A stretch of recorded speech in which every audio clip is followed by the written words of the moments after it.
और खबरें विस्तार से देखेंगे और बड़ी खबर का रुख करेंगे। पाली से बड़ी खबर है जहां पर दिन दहाड़े बैंक में लूट की गई है। सोजत से आ रही इस वक्त की बड़ी खबर आपको बता रहे हैं। बैंक से 3 लाख रुपए की लूट की गई है। एसबीआई बैंक में पिस्टल की नोक पर इस लूट की वारदात को अंजाम दिया गया है। हेलमेट पहनकर ये लुटेरे आए थे। वारदात सीसीटीवी कैमरे में कैद हो गई है। सोजत शिवपुरा थाना इलाके के जार्डन एसबीआई बैंक की घटना है और घटना की तस्वीरें भी आपको टीवी स्क्रीन पर दिखा रहे हैं। बताया जा रहा है कि ये जो बदमाश थे वो हेलमेट पहनकर लूट के लिए पहुंचे हुए थे और यही वजह है कि उनके चेहरे तस्वीरों में कैद नहीं हो पाए हैं। लेकिन अब सवाल ये है कि सुरक्षा को लेकर आखिर इंतजाम क्यों नहीं किए गए थे। महज 7 सेकंड में यहां से 3 लाख रुपए लूट लिए गए हैं। श्याम सहयोगी हमारे साथ जुड़ चुके हैं। श्याम, क्या कुछ अपडेट पूरे मामले पर? जी, शिवपुरा थाना क्षेत्र के जार्डन में एसबीआई बैंक के लूट के मामले में पुलिस लगातार नाकेबंदी करवाई गई है और अलग अलग दल बनाकर लुटेरों की तलाश जारी है। पुलिस ने अलग अलग टीमें बनाई है। हालांकि अभी तक लुटेरों का किसी प्रकार से कोई सुराग नहीं लगा है। पुलिस अधीक्षक खुद इस मामले को लेकर पूरी निगरानी कर रहे हैं और सीओ सोजत है जो खुद वहाँ जार्डन में मौजूद है और पूरी टीमों के साथ ये मॉनिटरिंग भी कर रहे हैं कि जो लुटेरे हैं बैंक को लूट कर गए उन्हें त्वरित प्रभाव से कार्रवाई करें। पाली के साथ जो अन्य जिलों की सीमाएं जुड़ी है वहाँ पे भी नाकेबंदी करवाई गई है। साथ ही दूसरे जिले हैं उन्हें भी अलर्ट किया गया कि जो ये लुटेरों के जो आए हैं सीसीटीवी फुटेज उनके आधार पर उनकी तलाश जारी है। ठीक है, तलाश जारी है श्याम, लेकिन बड़ा सवाल तो यही है ना कि सुरक्षा के व्यापक इंतजाम आखिर क्यों नहीं किए गए? कम से कम बैंकों के सामने तो होने चाहिए ना सिक्योरिटी गार्ड।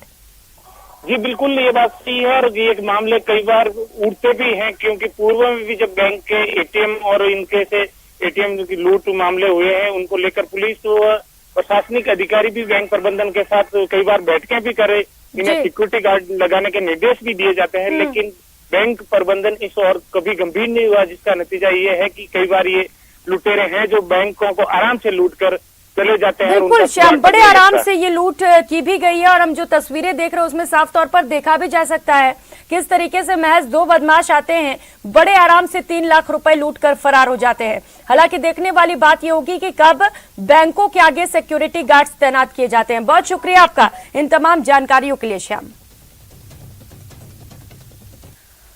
और खबर दौसा से है। मंडावरी डकैती मामले में बड़ा खुलासा हुआ है। पुलिस ने 5 आरोपियों को गिरफ्तार कर लिया है। मोगिया गैंग के 5 आरोपियों की गिरफ्तारी कर ली गई है। श्योपुर एमपी और बगराना जयपुर से दबोचे गए ये 5 इस वारदात में शामिल थे। अन्य आरोपियों की तलाश लगातार जारी है। 29 अक्टूबर की रात आपको बता दें मंत्री प्रसादी लाल मीणा के गांव में डकैती की गई थी। एसपी संजीव नैन ने इस पूरे मामले का खुलासा किया है। तो मंत्री प्रसादी लाल मीणा के गांव में डकैती हुई थी और इसके बाद से लगातार पुलिस इसे लेकर सतर्क थी। जगह जगह पर सर्च अभियान चलाया जा रहा था और इसी दौरान 5 आरोपियों की गिरफ्तारी कर ली गई है। वहीं अन्य आरोपी अभी भी फरार बताए जा रहे हैं, जिनकी लगातार पुलिस की ओर से खोजबीन जारी है।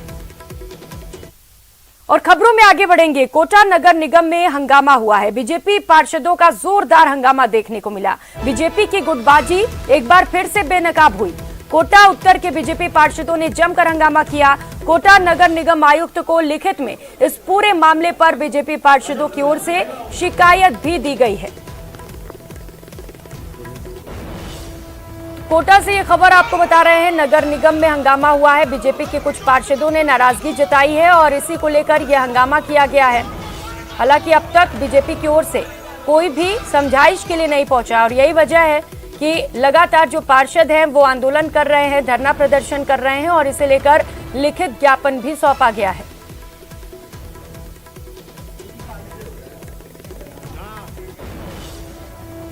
तो वहीं प्रदेश में नए डीजीपी उमेश मिश्रा के पदभार संभालने के बाद भरतपुर पुलिस भी एक्टिव हो गई है।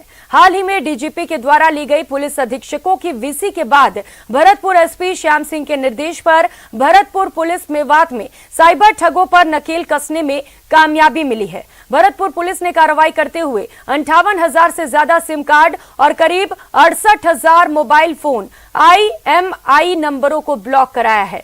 साइबर अपराधों की वारदातों की रोकथाम में यह भरतपुर पुलिस का एक बड़ा कदम माना जा रहा है।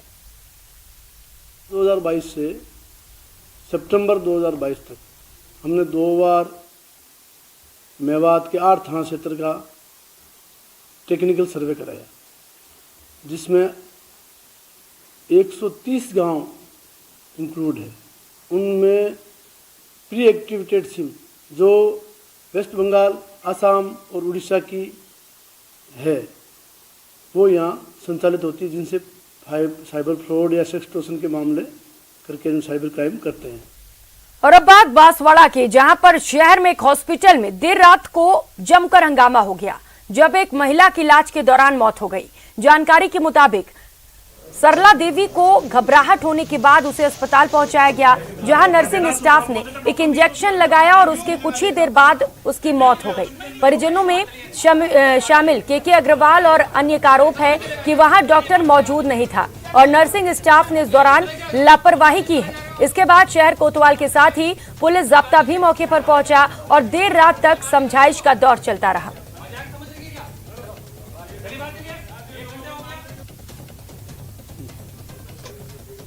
तो अस्पताल में देर रात को हंगामा हो गया। बताया जा रहा है कि एक महिला की तबीयत बिगड़ी और उसे अस्पताल पहुंचाया गया। इसी दौरान एक इंजेक्शन लगाया गया और इंजेक्शन लगाने के बाद महिला की मौत हो गई।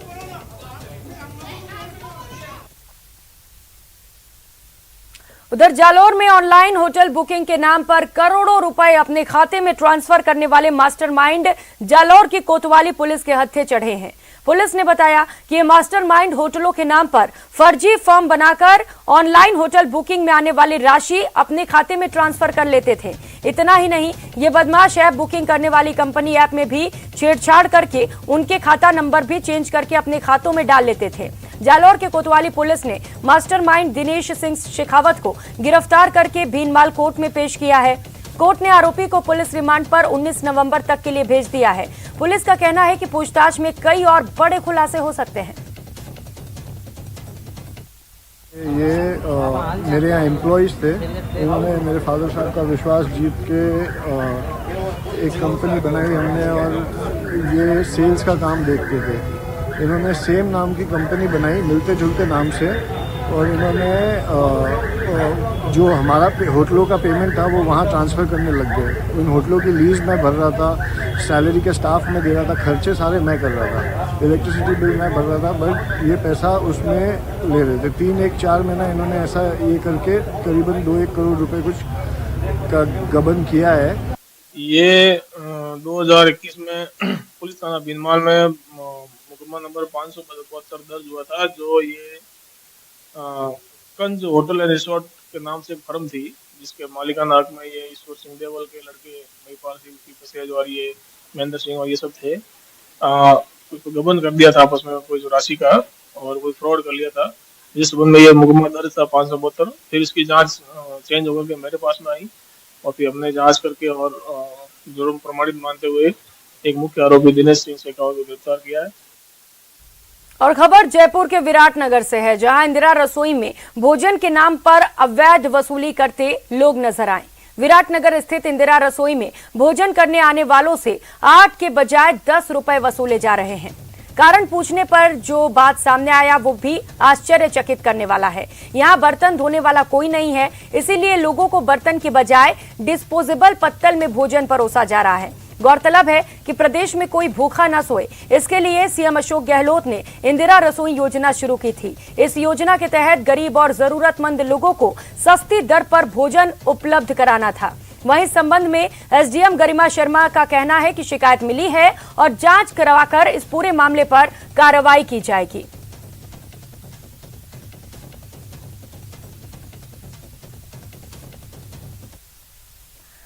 तो इंदिरा रसोई में जहां 8 रुपए में भोजन मिलना था, वहीं अब 10 रुपए में भोजन दिया जा रहा है। एसडीएम का कहना है कि इस पूरे मामले पर जांच की जाएगी और आगे की कार्रवाई की जाएगी। और चलिए अगली खबर का रुख कर लेते हैं।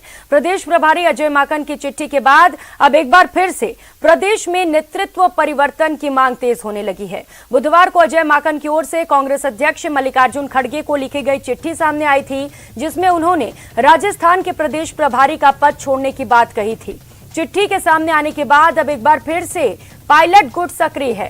पहले वेद प्रकाश सोलंकी और अब राजस्थान एससी आयोग के अध्यक्ष और विधायक खिलाड़ी लाल बैरवा ने भी मांग की है कि राहुल गांधी की यात्रा से पहले राजस्थान में परिवर्तन हो जाना चाहिए। उनका कहना है कि एक एमएलए की राय आला कमान को लेनी चाहिए और प्रदेश में चल रही असमंजस की स्थिति को दूर करना चाहिए।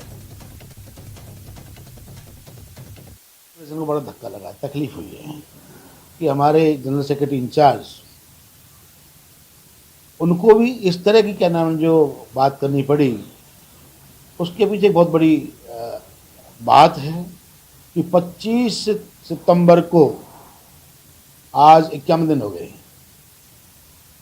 आला कमान के यहाँ से कोई भी इंचार्ज आते हैं वो हमारे आला कमान में होता है।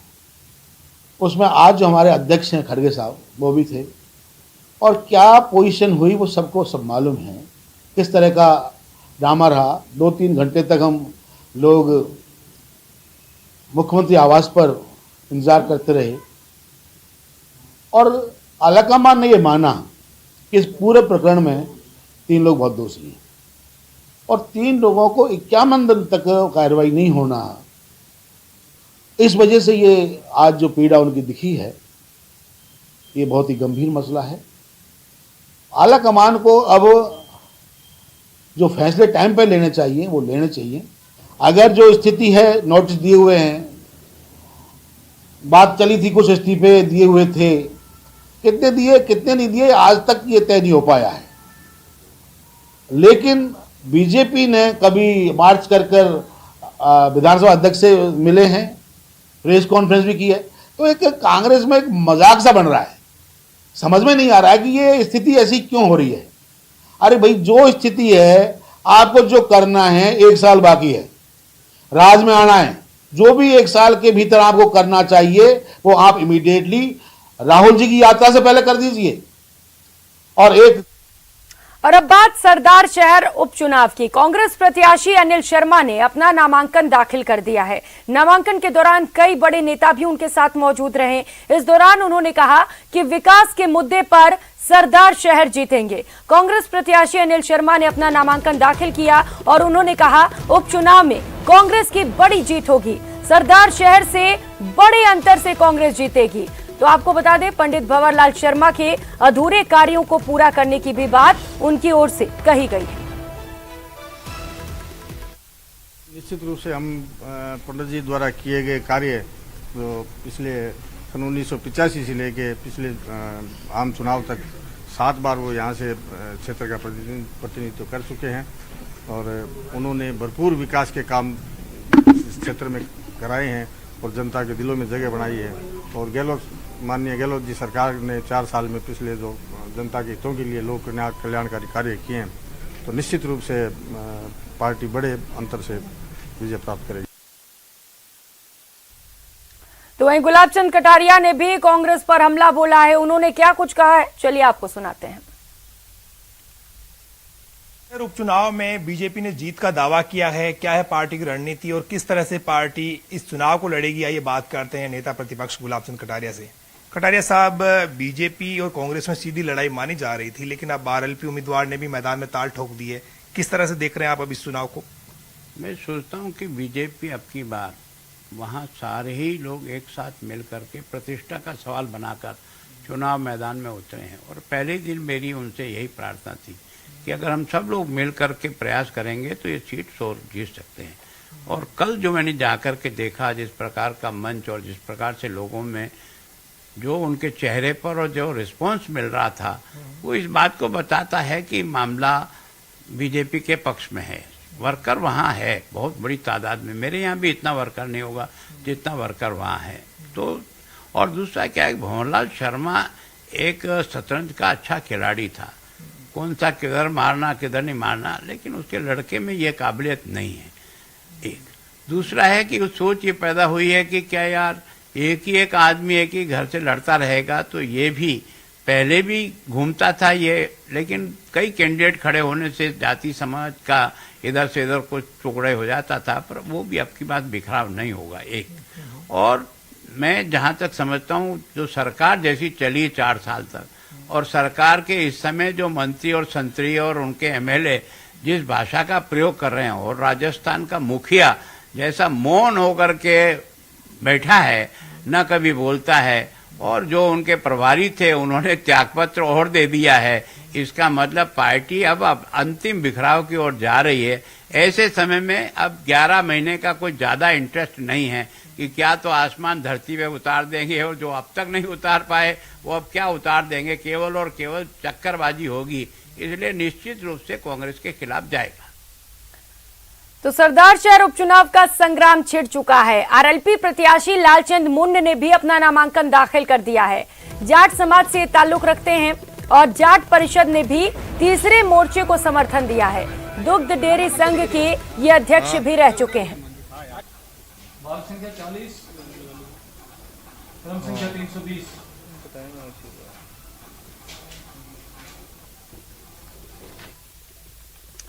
और खबरों में आगे बढ़ेंगे। रोडवेज कर्मचारियों का आंदोलन थमता नजर नहीं आ रहा। इन कर्मचारियों ने सरकार पर वादा खिलाफी का आरोप लगाया है। लगातार पेंशन और सैलरी को लेकर रोडवेज कर्मचारी संघर्षरत हैं। इसी को लेकर रोडवेज कर्मचारियों ने सभी श्रमिक संगठनों के साथ मिलकर आज हल्ला बोला है। इन कर्मचारियों ने जयपुर के सिंधी कैंप में मोर्चा खोला। यहां रोडवेज कर्मचारी प्रदर्शन कर रहे हैं।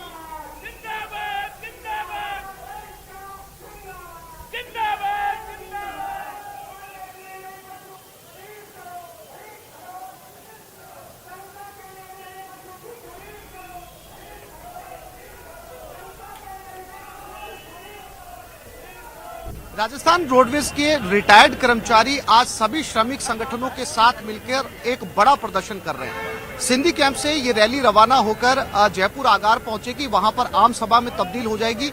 ये नजारे, ये तस्वीर जो है वो सिंधी कैंप जयपुर के सबसे बड़े बस स्टैंड की है और यहां से ये रैली रवाना हो रही है। साथ ही साथ भारी पुलिस जाब्ता यहां पर तैनात किया गया है और किन मांगों को लेकर ये जो है वो रैली हो रही है, हम यहां पर मौजूद जो है वो यूनियन कर्मचारी नेता से बात करते हैं। सर, किन मांगों को लेकर आप जो है ये प्रदर्शन करने जा रहे हैं और इसका कितना असर जो है वो रोडवेज संचालन के ऊपर नजर आएगा?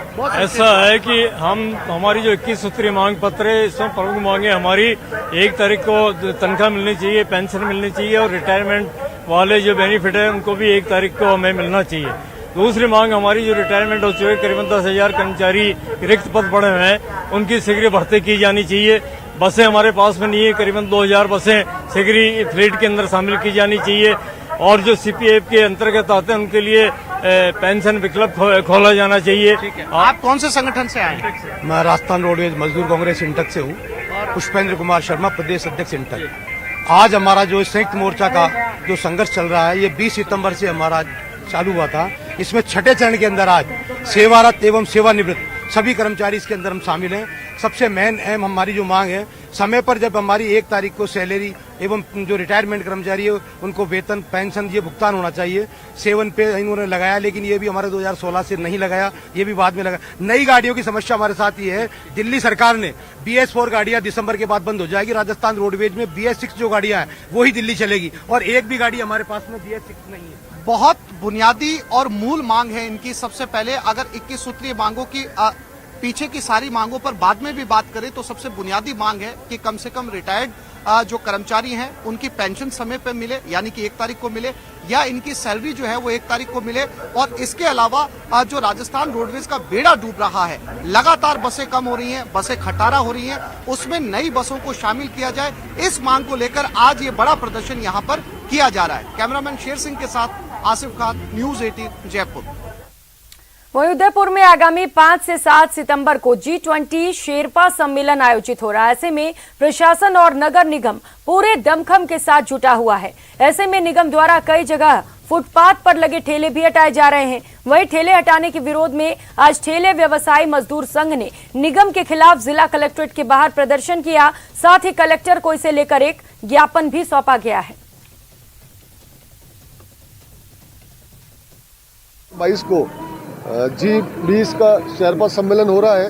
ये हमारे लिए बहुत खुशी की बात है, लेकिन 9 दिसंबर को हमारा नगर निगम उदयपुर का उड़ान दस्ता अधिकारी और कर्मचारियों के साथ फतेहपुरा से जो पुला रोड है वहाँ पर गया और जो 25-30 ठेले वाले पर वर्षों से वहाँ पर काम कर रहे हैं, अपना व्यवसाय कर रहे हैं, जिनका नाम सर्वे में भी है, कुछ को तो सर्टिफिकेट भी मिले हुए हैं, उनको ये कहा कि भाई आपको यहाँ पर नहीं रहना और ये सम्मेलन हो जाए तब तक आपको यहाँ पर अपना व्यवसाय नहीं करना है।